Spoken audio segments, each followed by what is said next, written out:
ঘরের কাজ যতই করো শেষ আর হয় না, যতই কাজ করো মনে হয় যেন আর একটা কাজ পরে করার জন্য রেডি হয়েই আছে। তো আজকে ভালো রোদ উঠেছে, সেই জন্য সকাল সকাল বিনিকে স্কুলে দিয়ে এসে ভাবলাম ওয়াশিং মেশিনটা চালিয়ে দিই, তারপর জামা কাপড়গুলো রোদে দিলে ভালো মতো শুকিয়ে যাবে। এই গরমকালটা ড্রায়ার ইউজ করার দরকার হয় না, যদিও আমার ড্রায়ার ইউজ করতে একদমই ভালো লাগে না। ড্রায়ারে জামা কাপড়গুলো কীরকম যেন কুচকে যায়, সেগুলো আবার পরে আয়রন করো, এগুলো একটা ঝামেলা। আর এদিকে এই জামা কাপড় মেলার স্ট্যান্ডটা কিনেছি, এটা বারবার ঘরে ঢোকাই আর বের করি। ওই জামা কাপড় যখন মেলি তখন বাইরে বের করে নিই, আবার পরে ঘরে ঢুকিয়ে দিই। আর এখানে ঘুরতে যাওয়া বলো আর যে কোনো কাজ করা বলো সব কিছুই ওয়েদারের মুডের ওপর ডিপেন্ড করে চলতে হয়, মানে নিজের মুডের ওপর ডিপেন্ড করে সব কাজ করা যায় না। আগে ওয়েদার ফোরকাস্ট দেখতে হয়, ওয়েদার যদি ভালো থাকে তখনই বাকি প্ল্যানিংগুলো করতে হয়।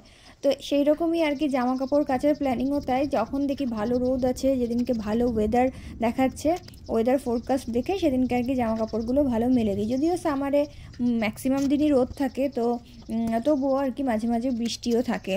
ভিডিওটা যদিও ফাস্ট ফরওয়ার্ড করে দিয়েছি, কিন্তু পিছনে দেখো পাখির আওয়াজ কন্টিনিউয়াসলি শোনা যাচ্ছে। এখানে যেহেতু অনেকগুলো গাছ আছে, সারাক্ষণ বাইরে বেরোলেই এখানে পাখি কিচিরমিচির করেই চলেছে। তবে এই পাখির ডাক শুনতে শুনতে কাজ করতে কিন্তু ভীষণ ভালো লাগে।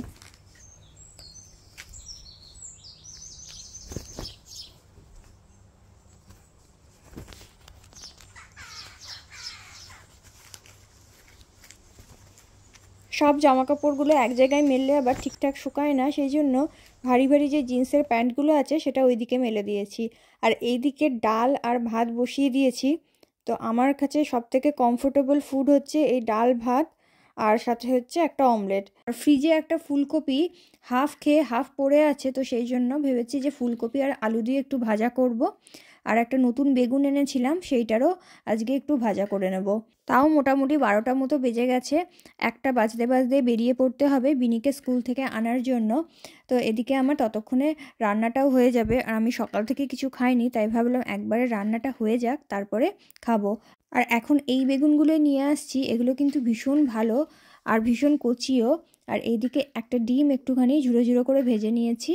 আর আমার খাবারের দিকে রেডি, প্রচণ্ড খিদেও পেয়ে গেছে। আজকে আর আলাদা করে ব্রেকফাস্ট করিনি, তাই ভাবলাম যে একবারে লাঞ্চ আর ব্রেকফাস্ট একসাথেই করে নিই। তো সেই জন্য এত কিছু খাবার সাজিয়ে নিয়ে বসেছি।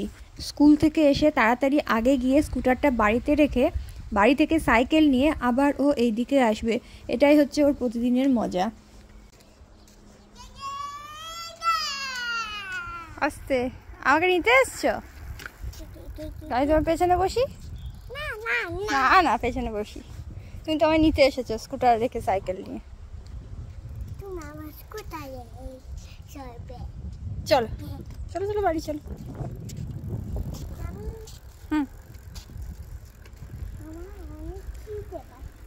খিদে পাচ্ছে, চলো রান্না করেছি, খাবে? আচ্ছা চলো।